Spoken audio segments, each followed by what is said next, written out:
Welcome to the Golden State Media Concepts College Football Podcast, your ticket to all things college football. Are you looking to get your college football fix? Looking to get the latest news on your favorite school's team? Join us as we talk college football from the national championship to college rivalries to bowl games to the Heisman Trophy to which conference is the best. We've got you covered for the Big Ten, SEC, Big 12, Pac-12, ACC, and everything in between.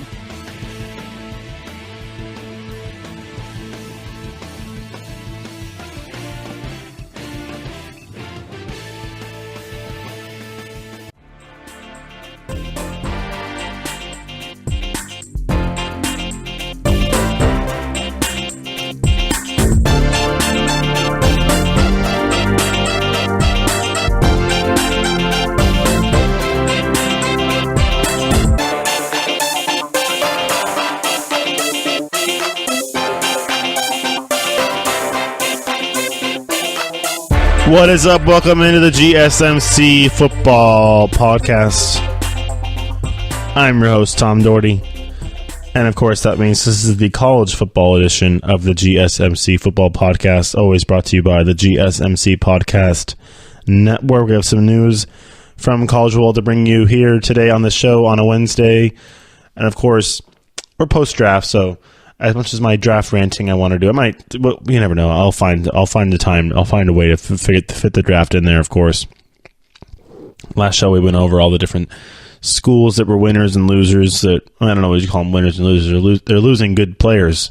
But, I mean, you got to like it when you have a guy from your alma mater, from your school, makes it in the NFL. And Alabama, like we said, had the most guys go into the NFL. They had 4 guys in the first round go. The SEC led the way with the most players picked from that conference, followed by the ACC, Big Ten, and Pac-12. So Big 12, not so much.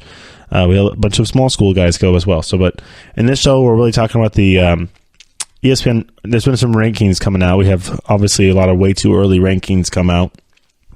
Alabama has kind of leapfrogged over Clemson in those way too early rankings now that we're done with spring football, and I think that's basically due to the fact that they have a more, I wouldn't say it's a clearer option at quarterback, but both those schools are dealing with quarterback. Controversy, competition. There's a fine line between those. I think I would call it controversy now. Now that Jalen Hurts has come out and said that he doesn't want to stay at Alabama, if he doesn't get the starting job, he's come out and said that he's going to transfer. Tua Tagovailoa, I mean, he obviously did not come into do much in the spring practice because of the fact that he did break that bone in his hand, or fracture. I mean, you could say fracture the bone in his hand, but it does look like it's going to be Tua in the fall. I just think he's the more the prototypical quarterback that Nick Saban is looking at. I mean, the way he came in to that game against a tough Georgia defense, took control of the game, won the game for them. This guy's a young kid. He was a freshman last year, now coming into his sophomore season, of course. But in the national championship game, the guy got sacked. He got taken down, lost 15, 20-yard loss almost on that third down play. I think it was the third down play in the overtime. Whereas if he doesn't get a touchdown on the next play, I thought the game was over. That was over. No chance. Over. Georgia wins. No ifs, ands, or buts. And then he comes out and throws an absolute dime over the top to his receiver down the left side to get the win. And did everything right. Didn't lose any moxie. Didn't lose any confidence. Got up there to the line of scrimmage and looked off the safety and threw an absolute rope right to the guy over the shoulder on that left sideline. We all saw it when we watched the national championship game. But that's what starters are made of right there. He didn't play much during the regular season. Well, and when he did play, he played very well, mind you. But I think Jalen Hurts, his talents could be used somewhere else. I think he definitely had his struggles throughout his tenure at Alabama. Maybe get into a place where he could be more of a runner. They're not going to ask him to throw as much. But I think that, how could you, when you have a guy like Bo, they're not going to have Bo Scarborough. Obviously, he's done. I don't know. I didn't really talk about it. I didn't see him talk about. I told you I'd get a chance to talk about the draft because we talk about these guys from Alabama. Where did Bo Scarborough go? Cowboys grabbed him. Oh, lucky Cowboys! They got Bo Scarborough. Whether they picked him in the draft or they got him undrafted. He was a 7th round pick, pick 236. So in the 7th round, the Cowboys snagged Bo Scarborough. That might be a good little pick for the Cowboys there, as the Alabama running back was pretty impressive throughout the college football playoff. All right, so I mean, getting back to these rankings and the outlook for this season, Jalen he struggled. He didn't do very well against his own team. I know it is a tough defense. Like we talked about it in the past shows, the fact that the Alabama defense is very good, and when you have guys going against their own teammates, the defense might have a little bit more push on that offensive line. Jalen Hurts was running around pretty well and a lot and trying to get away from would-be tacklers. Not that they would tackle him anyways. You can't really touch the quarterback. That's why they wear a different color jersey. You don't want to hurt your own quarterback, obviously. But he did throw an interception and only completed 19 of 37 pass attempts for just under 200 yards in that spring game. So got to think about it. If you're Nick Saban, obviously the defensive line's going to be really good. They lost Deron Payne early in that draft.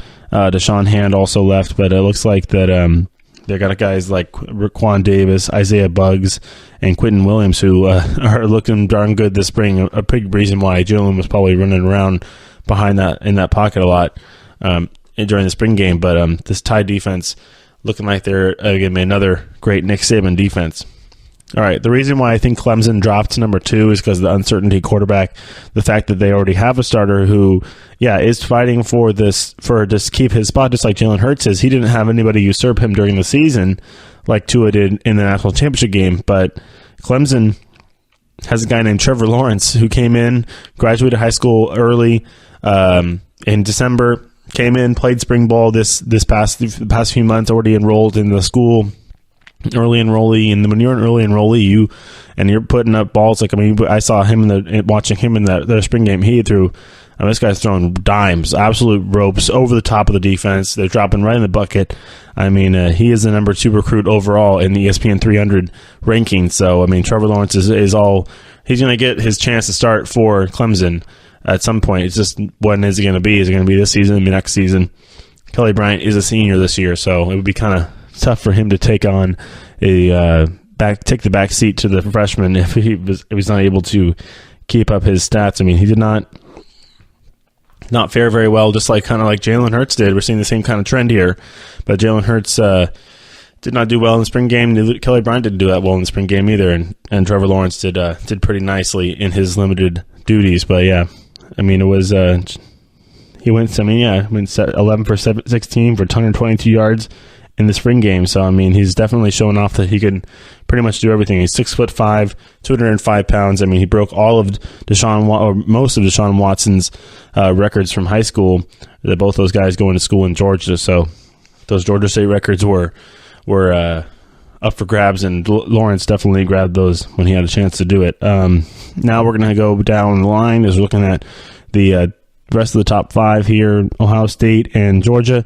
As that's we're pretty much going to do that. This is what we're going to do with the show. I'm going to give you an outlook on pretty much my thought on every team as we go throughout this top 5. We'll probably do the top 5 in the first segment, the 6 through 10 in the second segment, 10 or 11 through 15 in the third segment, and then probably quickly do 16 through 25 in the last segment. That's probably what we're going to do today on this show. Is deciding that we're going to give every team its due as we're coming through here in this second segment. We're talking about Ohio State. Obviously, Urban Meyer has to make a decision this offseason. With JT Barrett going, he actually did go undrafted through through this NFL draft. I know he got signed by somebody. I have it down here. I just want to see where he ended up going. I know he was definitely not one of those top guys that we were thinking would go, but he did sign with the Saints after the draft was over, so he was undrafted, and he did go to New Orleans. would be interesting to see if he's going to get maybe a chance to be a backup for Drew Brees, or maybe he'll probably learn something from the Saints quarterback there down there in New Orleans. All right, get back to Ohio State. They got to replace JT Barrett. They got hearing signs, seeing reports saying that Dwayne Haskins, a sophomore, has the best chance to be the replacement for JT Barrett under center. There's also a guy named Joe Burrow. He's a junior. If he doesn't win the job, he could also leave as graduate transfer. So a couple of guys, we're seeing a lot of that trend over here as we're seeing guys who aren't going to be able to win the starting job or might not win the starting job go take their talents somewhere else, just like we saw in Michigan. Milton Spate decided to transfer when he kind of figured out that, the Wolverines are going to be able to get Shea Patterson to come over and play for him. So we'll see how that affects their ranking as well. All right, but yeah, Ohio State, they're never going to be out of the top 10 too far. I mean, they're 3 right now. I mean, out of the top 5, that is, out of too far ever, because of the fact that, they have Urban Meyer, a legendary coach, but also that defense is pretty good. Obviously, they have had some injury issues. One of their big linebackers got hurt, so he's going to have to get some help there, as they're going to have a 4-star prospect in Baron Browning, who is going to have to step up, and he definitely has been playing pretty well in the spring. Is going to get up there in the depth chart, so have to figure that out. All right, going on to Georgia here, as we're going to finish off the top 10. In this segment, Georgia is number 4 now. They kind of flip-flopped here on this ranking with Ohio State. Jake Fromm coming into that second season as a quarterback in the sophomore year can only get better, I think. But it looks like he's going to have to look for some replacements in the backfield. Obviously, Nick Chubb, Sonny Michel goes to go to the NFL. But hey, they got DeAndre Swift. He's missing some time with injury, but he's also very good too in that backfield for the Bulldogs. Obviously, Nick Chubb and Sonny Michel were one of the most, if not the most, prolific tandem there in the backfield in FBS. I'm just saying FBS history. They're probably one of the best, if not the best tandem there for the Tigers. But for the Bulldogs, they're both gone.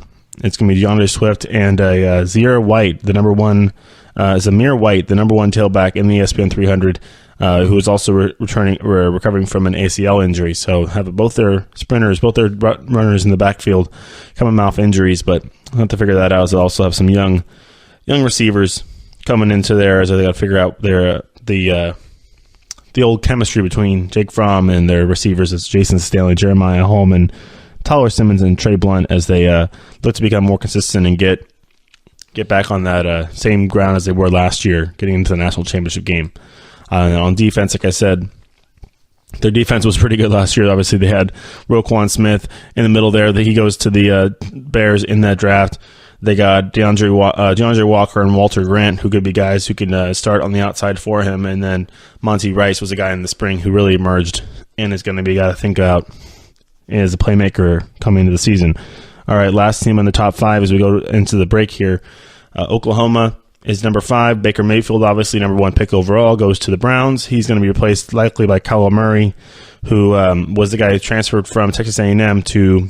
He's also one of the most decorated, if not the most decorated. We'll talk about a decorated high school quarterback when we come back after the break with their number 6 team. But this is Kyler Murray, who also, in Texas, pretty much has all the records coming out of Allen High School in Texas there.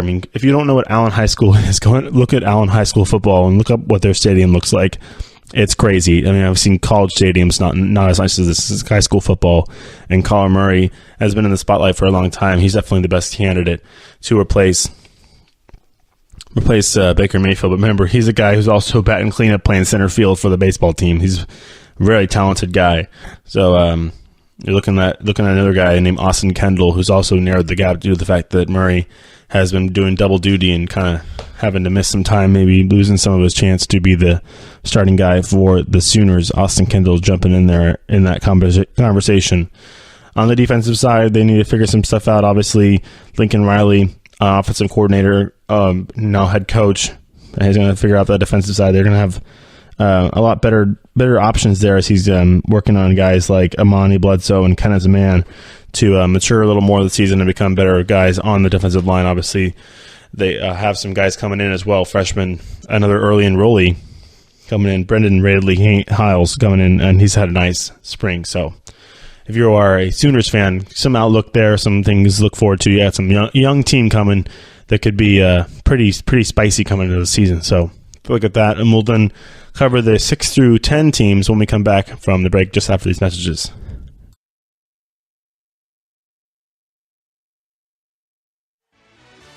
Are you looking for help for your fantasy football team? Check out the GSMC Fantasy Football Podcast. Get today's best advice on who to start, who to sit, even who you should draft. From sleeper picks to red-hot lineups, they got it all covered for you. That's gsmcpodcast.com/fantasy-football-podcast. We'll cover traditional leagues, dynasty, PPR, even IDP leagues. When you need fantasy help, there's just one show to hit up. Don't forget to like them on Facebook and follow them on Twitter. Visit gsmcpodcast.com for more info.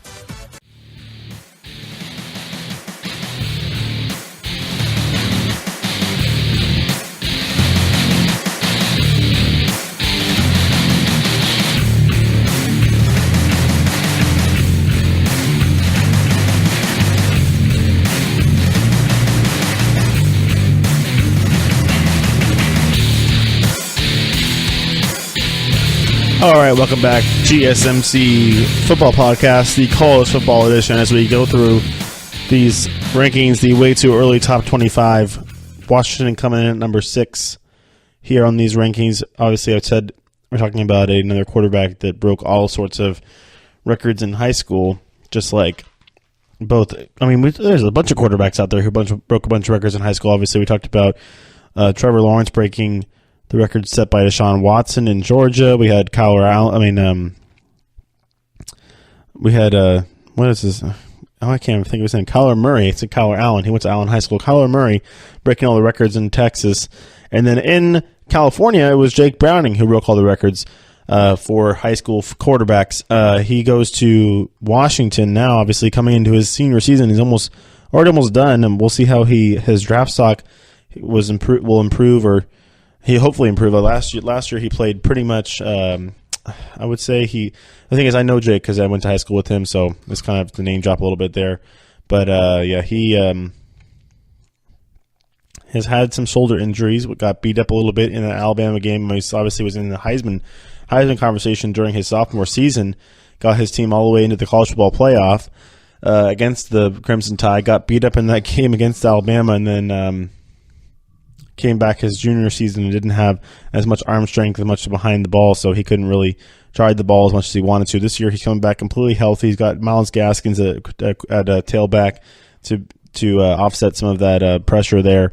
Obviously, a guy he can throw to it out of the backfield as well. So the Huskies could be definitely poised for another run into the CFP in for a Pac-12 championship. So look for that to happen. I know they're looking for a replacement for Dante Pettis, who went to the Niners in that second round.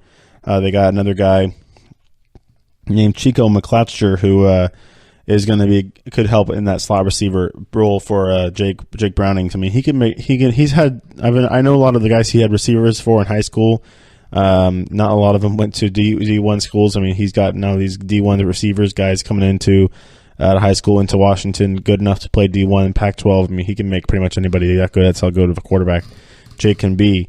But they definitely have some guys like Aaron Fuller, Ty Jones, and Andre Baselia who could be some pass catching threats and weapons for Jake to get at during the off season. So we'll see. But now they got a guy named their receivers coach. He was their former receivers coach. He's coming back now as offensive coordinator. Did spend last season with the Falcons. That's Bush Hamden.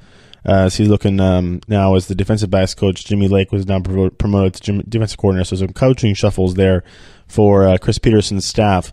But they're looking like they could be another team to look out for. Best team in the Pac-12 coming into the season for sure.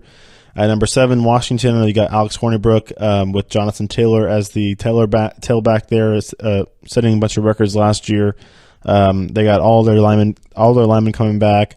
Looking like they can be another team to look out for in the Big Ten over there in the West. I mean, pretty much that's the thing is they play in the Big Ten West versus the Big Ten East is, like I've said before, is quite the gauntlet. But you got Ohio State, Michigan, Penn State all over there versus Wisconsin in the West is just basically got Northwestern to worry about.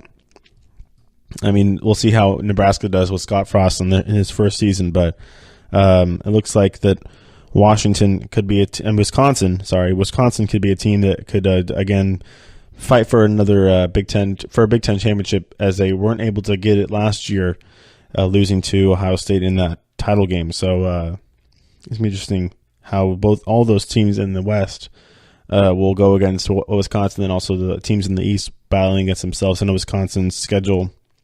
I was looking at Nebraska's schedule. They have a tough one. Wisconsin should be having a tough schedule as well this year, as they're coming off of a first place finish in their division. That's kind of how you change the schedules around. You got to give them a little more tough. They're going to have some road games coming this week. Coming into this year, they have to go to Michigan. They go play Penn State at Penn State. They don't play Ohio State this year, though, it looks like. No Ohio State on the schedule. They have to go to Iowa, go to Michigan, go to Northwestern, and go to Penn State this year. Their home games are against, and they have to go to Purdue, which could be a tough one, too. That's the second to last game before they have their big rivalry game against Minnesota to finish the season at home. So everybody else, though, the home games looking pretty good. They have Nebraska at home, BYU at home, New Mexico, and Western Kentucky to start the season. Usually you have the cupcake games to start the season. But then they finish with Minnesota at home and Rutgers at home as well, the last two home games of the season. So kind of a mixed bag for Wisconsin. No Ohio State. They don't have to play Ohio State. Don't have to play Michigan State. But they do have to go to Penn State, and they have to go to Michigan and Iowa. So those all could be toughies for the Badgers as they look to get back in the conversation for a college football playoff spot, as well as they have a couple guys coming back. I said all their linemen coming back. Left tackle Deitner and Ditson did miss some time in the spring with injuries, but shouldn't be a big issue as they have some time obviously to come back. Other than that, also their defense is looking to revamp themselves, as they lost both their starting ends and two outside linebackers and the 3 or 4 starters in the secondary. So they're looking like their defense got pretty much taken out by the draft, and they're going to have to find some names to replace that. So Wisconsin, they could be all right. At number 8 is Miami, who was actually kind of the surprise team. Everybody thought they were kind of a year or two early. This was the year they're supposed to be the team to look at. Malik Rozier, who set a record last year with touchdowns, and he was pretty good during the spring. Did lead him to 10 wins in the season. Threw too many interceptions at the end of the season. That's true. As did lead him to 3 straight losses to finish off that year as they kind of petered out. But it looks like Rozier has held off the freshmen's N'Kosi Perry and Cade Weldon. Also, there's an early enrollee, Jaron Williams, who were all coming in to vie for that quarterback job. But it looks like Mark Richt has kept that competition throughout the spring and will also continue through preseason camp. So Rozier, I would think, has to be comfortable in his position, but he obviously wants to keep the fire under him hot so he doesn't get complacent or feel like he's already wrapped the job up. The competition will continue throughout the spring camp and preseason camp. Obviously, they have their running game is a big deal too. You got to deal with that running back as they have a freshman guy, Lorenzo Lingard, is coming up. He's the number 60 ranked player in the ESPN 300 coming into this draft class.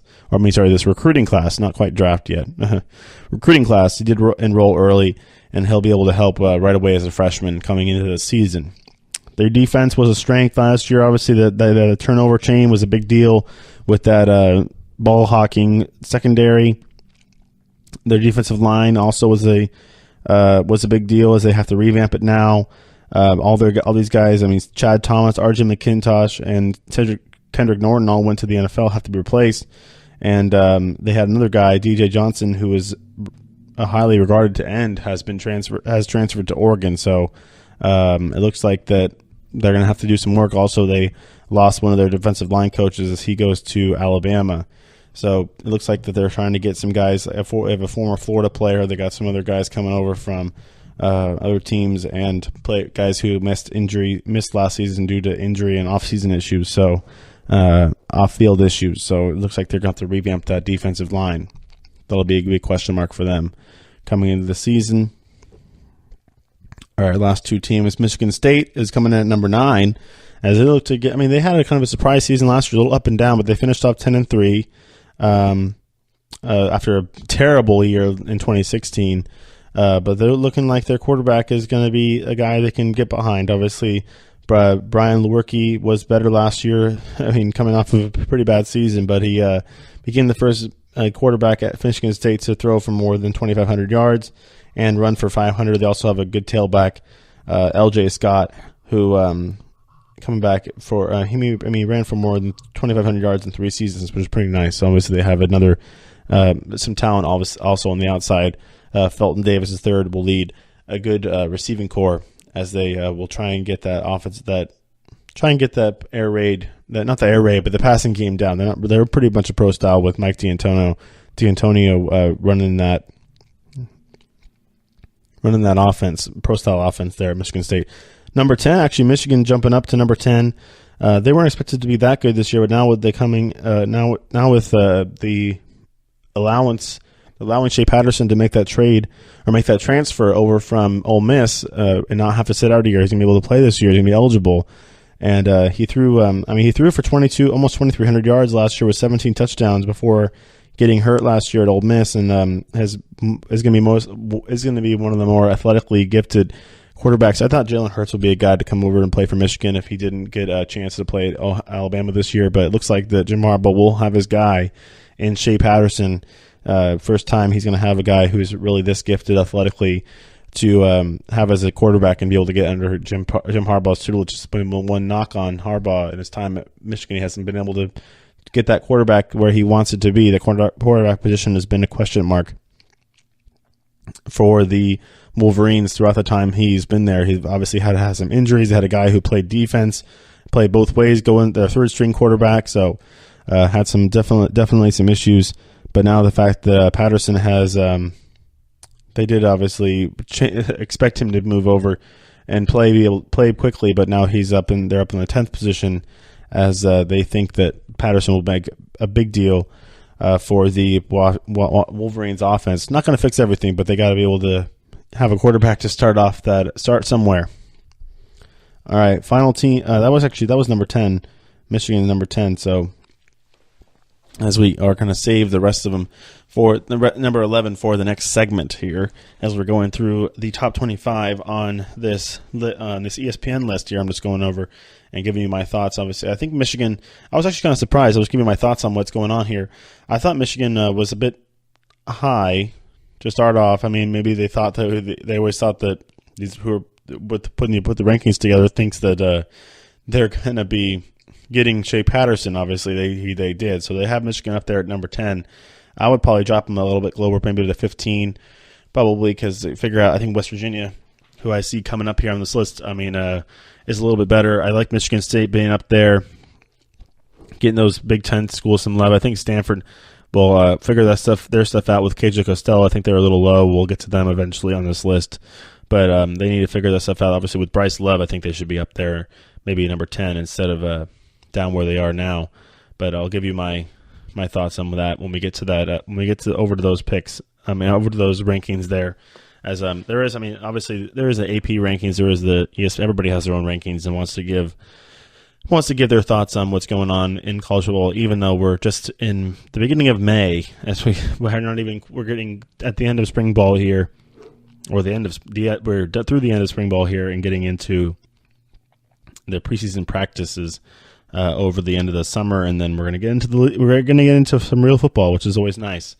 Gotta like football. Gotta like football season. College does get a little head start on the NFL, but we'll probably be talking about a lot of different stuff when it comes getting closer to the season. But I gotta like what Michigan's doing. They finally get the quarterback for Jim Harbaugh. Michigan State coming off of interesting and rough offseason with some of the allegations that was going on surrounding them, the football team and the basketball team. Miami had a rough end of the season last year, looking to bounce back. And then obviously at number 7 is Wisconsin, who had a pretty easy schedule. Were able to win all those games last year, won a bunch of games. But let's see how they do it this year with this schedule. And then at Washington, Jake Browning with his senior season, his last chance to get into that draft stock up, get his draft stock up there, maybe be a guy to talk about next year in the NFL draft. Might drop a little bit. We'll see what happens with him. All right. As we come to the end of the segment, we're going to go 11 through 16 in the next segment, and we'll do that right after these messages.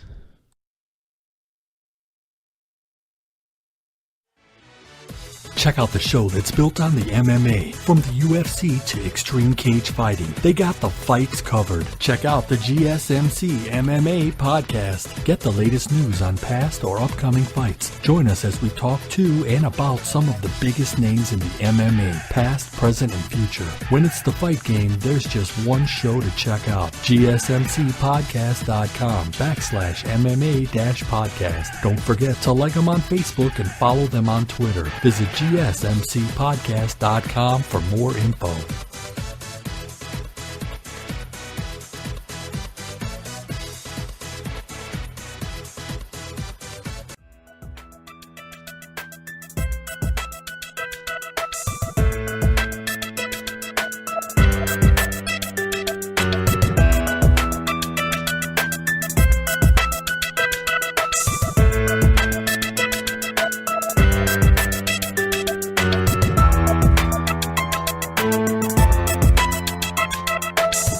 All right, welcome back to GSMC Football Podcast, the college football edition. As always, I'm your host, Tom Dougherty, for these college football editions of the GSMC Football Podcast. We're going through the top 25 teams in the college football rankings here. We have the way too early rankings, AP rankings coming out now the end of the spring. Alabama jumped up on top of these rankings now with spring over, and Clemson having some question marks around them with the quarterback. Now we're down at number 11. West Virginia comes in at 11. They jump a couple spots. Will Greer is coming back, quarterback.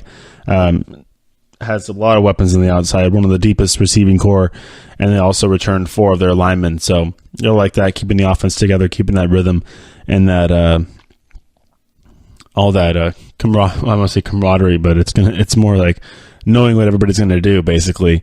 Rhythm. Offense is all rhythm, and they're able to keep that going for them. On the defensive side, the Mountaineers have taken some blows, have taken some hits on defense. They had some issues with some torn ACLs. I know they had Quandarius Qualls had an injury, linebacker, during the spring. He got a torn ACL during the spring. Hopefully they're thinking that he can come back at some point during this season. Dana Holgorsen coming in saying that, they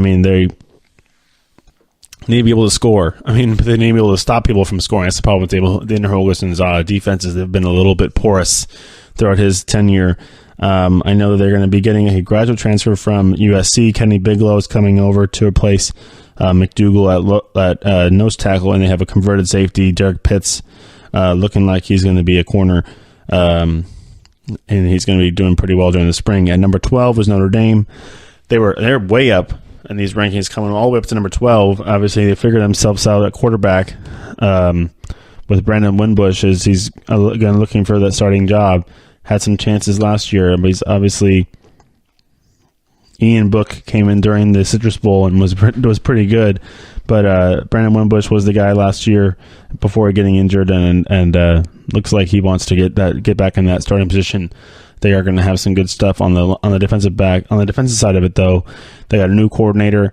They got some good linebackers in Tavon Coney, Drew Tranquil coming in, defensive tackle Jerry Tillery. So they got some stuff all over. Good players, big players all over that defense. It's going to be getting pretty good there for Notre Dame. They've always been a team that's going to ground and pound you, but also play good, solid defense and hold you to low-scoring games there.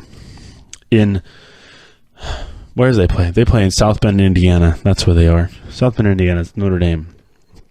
All right. 13 is Penn State, dropping all the way down to 13 after obviously losing Saquon Barkley and Sean Hamilton leaving with him to the NFL. They lost a couple coaches as well, so James Franklin's going to have to figure some stuff out as they have Trace McSorley coming back at quarterback, obviously, and some of the best offensive line stuff, talent, and coaching coming back as well. So they have that they figured out. They have a junior named Miles Sanders who's looking like he's going to be good and ready to replace Saquon at running back. They have a couple good receivers that are looking like they're going to be having some weapons for Trace McSorley. I mean, you got to have guys to throw to, obviously, but having some guys that you can put names to and maybe be guys you could think about going to the NFL as well. Juwan Johnson, DeAndre Tompkins, back at receiver, as they are going to be trying to get back into this conversation in the Big Ten. Obviously, playing in the Big Ten East is a tough task. Always been kind of the second fiddle to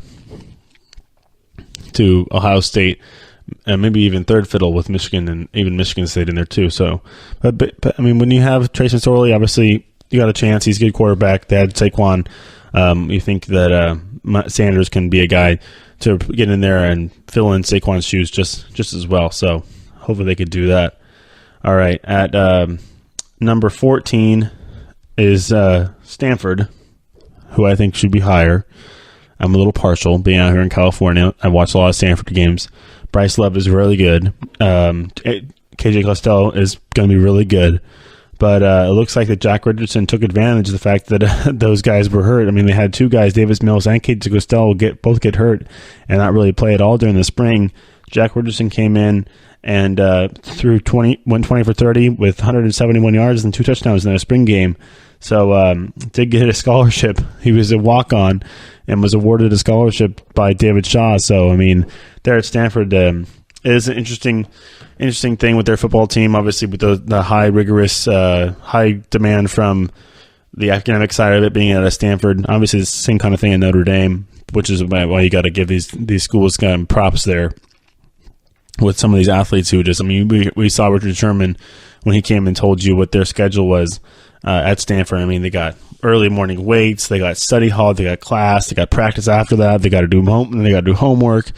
I mean, it's a full day. It's almost like a 12-hour day every day for these Stanford guys. I mean, hopefully they get on some sort of routine, but I mean, it's just kind of ridiculous and be able to play football at a high level like they usually do. Obviously, they know that their offensive and defensive lines usually are very solid. They find some big guys to play there. I mean, they have Bryce Love coming back, like I said, Heisman Trophy guy, who probably I think should have won that Heisman Trophy last year, but that's just my thought personally. But I mean, he's a guy who can definitely run with everybody and be a guy who they can rely on this year. I think KJ Costello does get back in that starting job. We'll see what Jack Richardson does. Obviously, was good enough to get a scholarship, and I mean, you gotta like that. Obviously, Stanford isn't cheap. We'll just go over that really quick. Stanford is not cheap education, and if you can take advantage of a couple injuries and be able to show out on the football field during spring ball and get a scholarship, get your school paid for, I mean, that's pretty nice. That's one of the niceties of college football there. I mean, I know there's guys who are coming in with scholarships that were offered to them in their junior season and get put through all the rigors and think they should get a little more from it. But if you could take a page out of Jack Richardson's book and be like, oh, wow, see how that's really what makes you realize how much value these scholarships have. But don't get me started. I'll go into a whole rant about how these especially the college football and basketball players on the top level, should be compensated somehow, or at least be able to use their likeness to have some sort of gain. The fact that I think that's taken away from the NCAA is ridiculous. The fact that you can't get an agent or sign anything. I mean, they're playing on these high profile, you're putting their names all over TV, putting their likeness all over TV, and they can't take advantage of that. It is absolutely ridiculous. There, quick little soapbox, but especially talking about a school like Stanford, where you're just absolutely grinding every single day out on the football field and also in class, trying to get all this stuff done and get into your. I mean, I think Andrew Luck was a double major.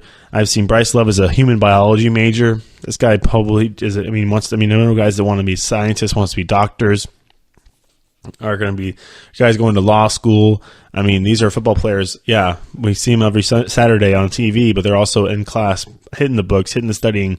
I mean, these guys probably do nothing but football and school. I mean, I feel like, how do they have social lives? I don't understand how this works sometimes, but Yeah, if you're Jack Richardson, that is the one silver lining side of the whole scholarship athlete, college football. And yeah, we're not going to pay you, but we're going to give you an education. Yeah, at Stanford, great. You're going to get a Stanford education for free. That sounds good. But if you're I can go over all this stuff that's happened across the country, looking at UNC with these paper classes, putting people through classes where they write one paper, and that's their grade. They don't go to class. They're just like, oh, we'll have you write one essay and it's class. I mean, I know with these online classes and stuff like that, it is a little bit more easier to kind of maybe, I don't know if you're going to hide it or call it a real class, but they've been caught red-handed, and there's been issues all across the country. So just thinking of that makes me go on a little tangent and think about the fact that there is good and there's bad in the NCAA.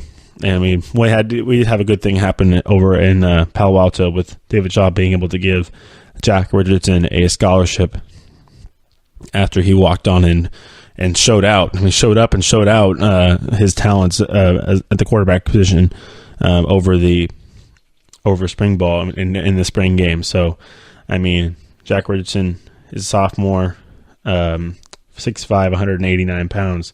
So, I mean, you gotta like that if you are a Stanford fan, big, tall quarterback getting back out there. Maybe put some meat on them bones, turn into the next Andrew Luck. You never know. I think I've watched enough Cage Costello. I like him too. So he's a good quarterback as well, caused Keller Christ and Brian Burns. Well, Brian Burns, I think, was out of eligibility. He was done. But Keller Christ decided to leave and transfer because he knew he did not really have a chance after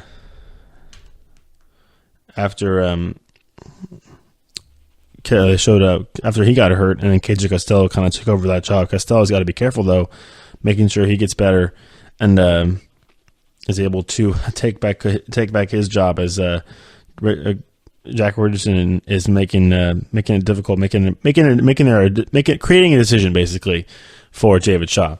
All right, enough about Stanford. 15 is Virginia Tech. They obviously lost a couple of guys. They had the Edmonds brothers, Tremaine and Terrell, in their defense. They both are gone. Steelers got Terrell Edmonds. He was the safety, and then Tremaine went 16th overall to the Bills. He was the linebacker, the 19-year-old. So Hokies defense is going to have to find a way to replace them, as they were not able to really do that. I mean, they had the spring, over the whole spring. They couldn't really resolve that secondary. They had some interesting options there. They have a senior in Adonis Alexander, but he missed the spring game to focus on his academics, get his stuff all in order. Obviously, you got to be academically eligible to play in the regular season. Then another guy who's recovering from an injury, and then a couple other guys were doing stuff. Were actually coming into work because of the absence, and there was especially guys like an early enrollee like Jermaine Walker, who came in as an early enrollee to be able to take those reps at in the secondary for the Hokies. Also, they did lose a couple coaches, obviously. Did resign on Friday. They had a co-defensive coordinator and safeties coach, Galen Scott. He abruptly resigned on Friday, citing personal reasons, and he's saying that that's issues. As we have a report from the Washington Post, I'm now getting my reports in saying that he did step down after admitting to use personal trips to pursue an extramarital affair. So, yeah, I would having issues there as he takes a leave there and decides to step down. And now a former player who is an interim assistant coach and has been promoted to an interim assistant coach, Justin Hamilton, will take over that spot on the staff for the Hokies. Tough run in there. All right. We'll go over the 16th team. I think, I said 11 through 16. Yeah, 11 through 16. 16 is Mississippi State with the new coach. Joe Moorhead is new head coach there as he leaves Penn State for Mississippi State. Dan Mullen now over at Florida, the former coach there for the Bulldogs, as they try and get their name better up in that echelon of the SEC, definitely down below. I mean, with the Alabamas and the LSUs and the Floridas, Auburns, Georgias, definitely not as tough sledding there for Mississippi State. They got four I think you got four linemen returning. You got your running back Arias Williams coming back. I mean, it's going to that should be all right for them. And obviously, they have Nick Fitzgerald, their quarterback, as they eased him back into practice this spring. He did dislocate that right ankle at the last season's in the Egg Bowl last year against Ole Miss. So he's going to have to take his time getting back there and at the chance under center to get a chance to perform well under center. But Mississippi State looking like they can get back up in the upper echelon of the SEC. All right, that'll wrap it up for this segment as we got through the teams 11 through 16. We'll do 17. We'll quickly go through 17 to 25. The rest of these teams on the list here on my rankings here as we will finish out this episode, and we'll bid you adieu until Friday. But just stay tuned after these messages. We'll go over 16 through 25 or 17 to 25. Started off with the Pac-12 school. Don't miss it.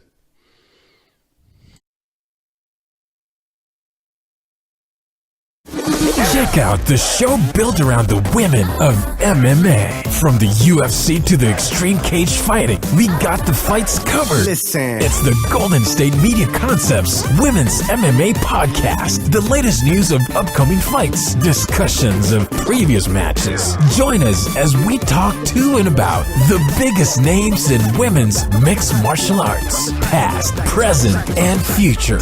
When it's the women's fight game, you know where to listen to. The Golden State Media Concepts Women's MMA Podcast.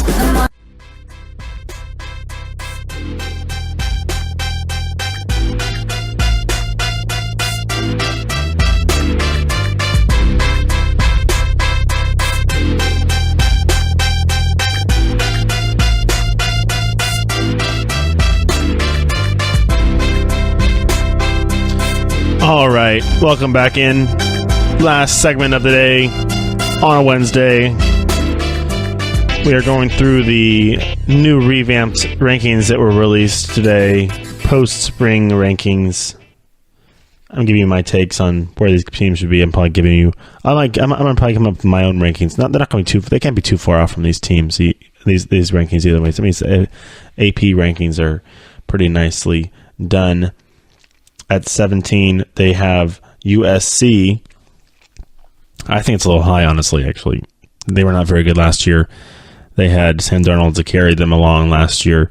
Obviously, Ronald Jones is a good running back, too. But, I mean, they think about USC's that they almost seem like they're underachieving because they should have such a good recruiting program. Clay Helton isn't that top tier of a coach. Probably they would need, maybe would want or need at USC, but looks like they have a guy who can be the replacement for Sam Darnold. They have an incoming freshman, JT Daniels, who is foregoing his senior year in high school. Is that what it says? I'm reading all these reports now about JT Daniels. Like it says, he's wrapping up his junior season, and at Mater Dei High School in Santa Ana, and then obviously there's the sophomore Matt Fink and the redshirt freshman Jack Sears who battled for the job during spring practice. So it looks like he's going to be graduating. Reclassified to the class of 2018. Will graduate from high school. I had it scheduled by a year, so he could be the front runner. Actually, if you're a guy who's going to be coming out that quickly from high school, you think you're ready to play college football. I mean, JT, they're saying that Sam Darnold could have used one more year in college. He came out and got drafted 3rd pick overall. So, I wouldn't question what's going on there with the Daniels family, but looks like he could be the front runner to replace Darnold. He could be, he did played darn well in high school. Mater Dei does not play an easy schedule, and he went 15-0 last year, and he passed for over 1,200 yards in 152 touchdowns and 14 interceptions in 3 seasons there at the school in Santa Ana. I don't think that's good enough to beat Jake Browning, though. He did come down he did already come down and watch USC, has had time with the staff, has definitely done his homework regarding the film and what have you, but definitely will be looking at the playbook and has hung out with the coaches in the spring as they're ready for him to come in the fall. All right, 18 is UCF. I remember they're coming off the season last year was perfect. They're losing their head coach in Scott Frost, however. Did come out with that national championship banner and rings and all that. I gave you my thoughts on that. I think in the last show we did go over that, but they're gonna have to replace Shaquem Griffin. They're gonna replace Burkett and Hughes on defense. Not gonna be easy. At 19 is Auburn. They did drop a bit. They were up there in the talks, maybe squeaking into that CFP playoff last year with Gus Malzahn getting that team going after they beat Alabama. But they're having obviously have issues with injuries. They had receivers tear an ACL over the spring.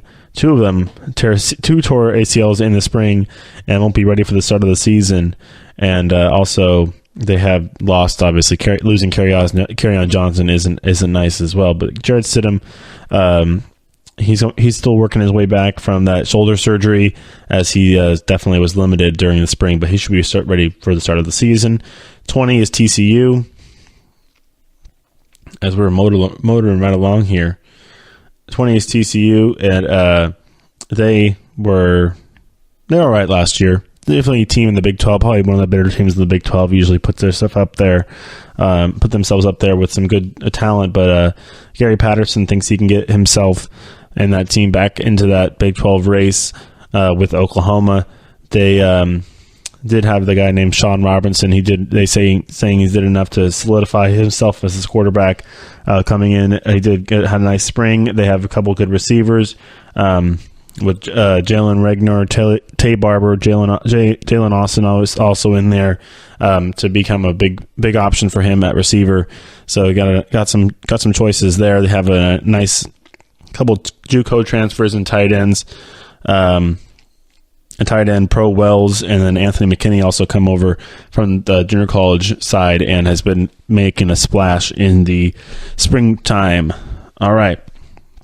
It's going to be a non-conference schedule, which is going to be tough for the Horned Frogs. I mean, if they can get through it, it'll look nice on their resume for the CFP. They will be playing Ohio State to start off the season in Arlington. They're going to be hosting Oklahoma, Kansas State, and Kansas. So, Oklahoma, Oklahoma State, and Kansas State during Big 12. All those games will be in Fort Worth. So, gotta like that. Those are going to be big games for your TCU fans out there. Go Horned Frogs for that one. Boise State, they are now at 21, as they're still that school with this. Even when they're in that small conference, they get into those top 25 rankings. I mean, look at that. It goes Boise State, then Texas. So that shows you how good Boise State can be against a big power like that from the Big 12. But looks like that they will have to replace their they already knew they're going to have to replace that linebacker. He was going to go in the first round, regardless of what team he went to, into the Dallas Cowboys. That's Leighton Vander Esch. Went in the first round to the Cowboys. He'll replace him. It looks like that it looks like the Riley Wimpy, is that his real his name? Riley Wimpy will be the top candidate to start. I mean, looks like on that weak side of the of that for those linebacker sides, they also have a guy named Blake Whitlock and Bruno DeRose, a sophomore. So they got to figure that out. On the defensive side, obviously they have Brett Ripon, who's looking like he's going to be coming back in his senior season to be that quarterback to lead the team there. Nice spring. Played 2 quarters in the spring game, went 15 for 19 for 267 yards, 3 touchdowns. But it's also going to be a difficulty for him as he loses Cedric Wilson to the draft, as he went and set the Boise State receiving record last year, and with over 1,500 yards. Also, they have a guy named Octavius Evans. I mean, he's pretty good too. I watched some film on him. He's a nice deep threat for the Broncos. 22 is Texas. So the Longhorns definitely lost some guys during the last season.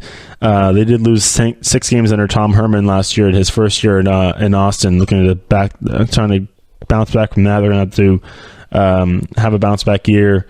Could possibly do it like Georgia and Miami did last year. But Longhorns are going to leave spring practice again without a quarterback, a number 1 quarterback. Obviously, they got Sam Ellinger, who might have a slight light edge over the junior Sam Buleshi, but definitely battled each other out. Bledsoe's been having some problems with a knee injury and a shoulder, while Unger did go for 13 for 22 with 151 yards in the spring game. And then the competition will continue over the summer and preseason camp, according to Coach Herman. So they're going to figure that out as they go along there in Austin. At 23 is Texas A&M with their new coach, Jimbo Fisher. It's going to be quarterback Nick Starkel, who did throw for almost 500 yards in that game against Wake Forest in the Big Belk Bowl. But they'll be having Kellen Mond also in there to battle him out in the for the starting job there. Mond and Starkel both threw for two touchdowns in that spring game.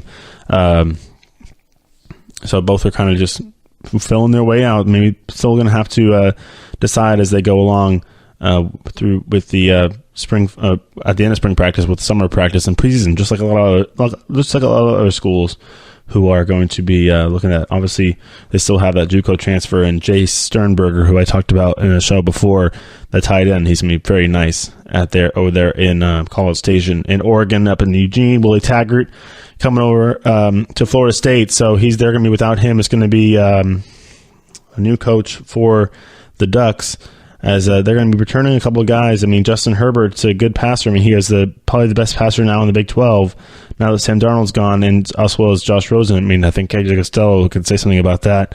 But it looks like Oregon could get back into the talk of the top 25, maybe even compete in the Big 12, Pac-12 North. So to figure that out, obviously with a new coach and such, they're going to have to, with Mario Cristobal, their new coach, there in Eugene. So to figure all that out as we go along there. 25, the wind up the rankings. South Carolina, obviously since Spurrier left, it's been kind of an interesting. Now they got Will Muschamp up there, coming from Florida. He's going to be in their second season. So let's see if he can maybe have a nice little sophomore showing in his second season there in Columbia, as the Gamecocks will try and turn everything around and maybe do something they haven't done in a while, which is get up in that top 10 and compete there in the SEC, which is tough for them because, I mean, they got to go Florida, Alabama. That's the tough side of that SEC. The SEC East has always been a tough division, as they got to deal with Alabama, Florida, Auburn, all those tough schools down there in the Southeastern Conference. So definitely got their work cut out for them, as they do every year in Columbia. All right. That's the top 25. We went through it pretty much. It took me up the whole hour to get through these top 25 teams. Obviously, we still have our number 1 through 5. Alabama still up at number 1. Like I said, Tua Tagovailoa making that Alabama team look mighty good, as they have grasped that number 1 spot over Clemson. I mean, it's probably their questions in the secondary, also questions. The quarterback position is probably making them look a little vulnerable, but I mean, a little vulnerable to the drop to the number 2 position. They're still a darn good football team. So we'll be talking about both those teams a lot as we continue on through this offseason. As we got through the spring football time, we got through the draft, and now we're getting into the summer camps and such. We'll be watching out for injuries, watching for guys who could be stars that come this season. So that'll wrap it up for this show today on Wednesday. Be sure to tune in on Fridays. We'll do this again. I'll be going through probably each team a little more carefully. We'll probably just be looking at the top 10. I'll go through each team. Maybe everybody gets a segment. I'll go to do some in-depth stuff on some of our favorite teams, some of the best teams in college football. So we'll do that on Friday. So until then, everybody enjoy their time. Go make sure you listen to the GSMC Football Podcast as well. Jesse also does his show on Tuesdays and Thursdays, which is kind of everything, NFL, college, and everything. More specifically college, but Jesse will cover your NFL news as well. So do make sure you listen to him on Tuesdays and Thursdays. Same show. Just toggle up in your little whatever you listen to your podcast on. You'll find it right next to my show. So we'll see you on Friday, and until then, enjoy your week. See you then. You've been listening to the Golden State Media Concepts Football Podcast, part of the Golden State Media Concepts Podcast Network. You can find this show and others like it at www.gsmcpodcast.com. download our podcast on iTunes, Stitcher, SoundCloud, and Google Play. Just type in GSMC to find all the shows from the Golden State Media Concepts Podcast Network. From movies to music, from sports to entertainment, and even weird news. You can also follow us on Twitter and on Facebook. Thank you, and we hope you have enjoyed today's program.